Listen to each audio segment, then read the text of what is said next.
Cette démarche d'investigation, en fait, c'est toujours très très intéressant parce que les enfants sont vraiment acteurs des apprentissages. Les enfants sont hyper réceptifs de manière générale, que ce soit les petits en maternelle ou les plus grands en élémentaire. À partir du moment où on parle de nature, ça les stimule dans l'apprentissage. On découvre des choses, j'espère on apprend des choses, mais différemment.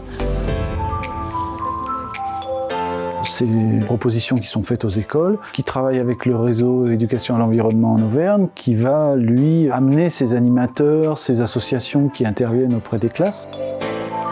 Ce qui fait la force du projet porté avec RLV, c'est vraiment la dimension multipartenariale. La communauté d'agglo Rion, Limagne et Volcan, elle confie depuis 2018 au REA la coordination de programmes pédagogiques à destination des scolaires sur les 31 communes du territoire.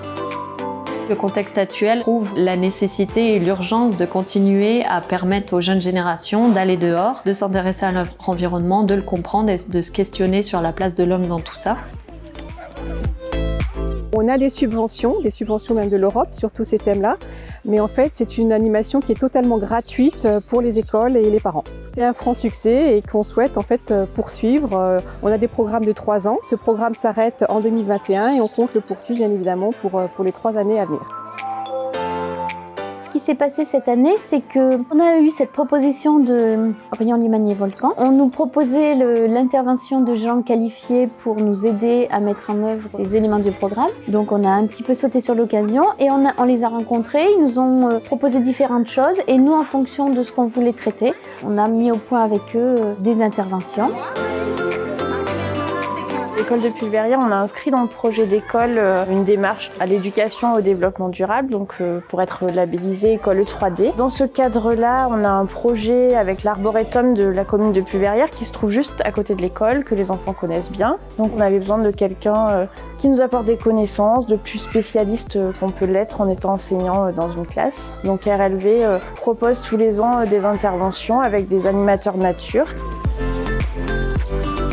Alors pour l'école de Pulverrières, c'est des animations autour des arbres, donc des animations plutôt scientifiques pour permettre aux enfants d'identifier les différentes espèces qu'il y a ici dans ce parc, dans le but d'en faire un arboretum. Alors le but, c'était de s'immerger dans la nature le plus possible et de découvrir d'autres espèces qu'on n'a pas encore vues ici et de retrouver les espèces qu'on a déjà étudiées.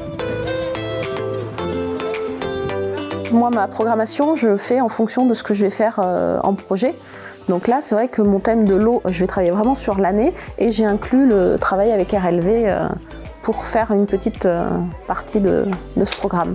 Tout ce qu'ils peuvent apprendre en manipulant, en expérimentant, en allant à l'extérieur, je pense qu'ils apprennent beaucoup plus. Ils savent qu'ils vont manipuler, qu'ils vont expérimenter, qu'ils vont sortir et c'est vraiment des thèmes qu'ils aiment et auxquels ils sont quand même confrontés tous les jours.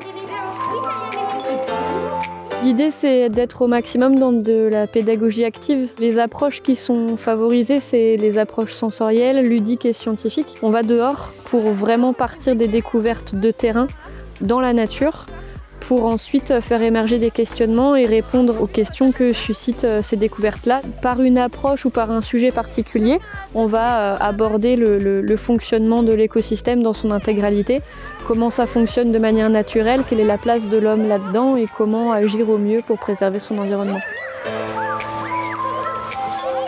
Pourquoi l'alimentation durable? Alors c'est un choix de l'école et c'est une thématique qui fait partie des programmes scolaires, qui est également, je dirais, d'actualité. Ces interventions permettent de donner du sens à des actions quotidiennes que peuvent vivre les élèves. On a été sur le terrain, on a été voir en fait ce qu'on pouvait trouver autour de l'école pour ensuite comprendre les choses. Et je pense que ces interventions, elles donnent du sens aux actions de notre quotidien.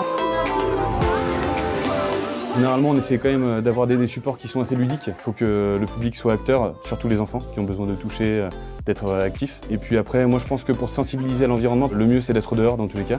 Parce que la sensibilisation, ça passe par l'émerveillement, à mon sens en tout cas. Après les oiseaux, c'est vrai que pour sensibiliser, c'est quand même une très bonne porte d'entrée parce que des oiseaux, on en voit facilement. C'est assez diversifié et puis c'est beau, quoi. Ce que je constate, c'est que j'ai affaire à des enfants qui sont curieux, très impliqués dans la nature, donc c'est encourageant, quoi. On arrive à identifier que les enseignants sont vraiment partie prenante là-dedans. Ils sont motivés par ces projets-là et ça leur donne un bon moyen de diversifier les apprentissages. Ce serait bien que beaucoup de plus de choses soient basées sur ce fonctionnement-là et que ce qu'on impulse là en classe soit poursuivi après parce que ça peut se transférer dans beaucoup d'autres domaines.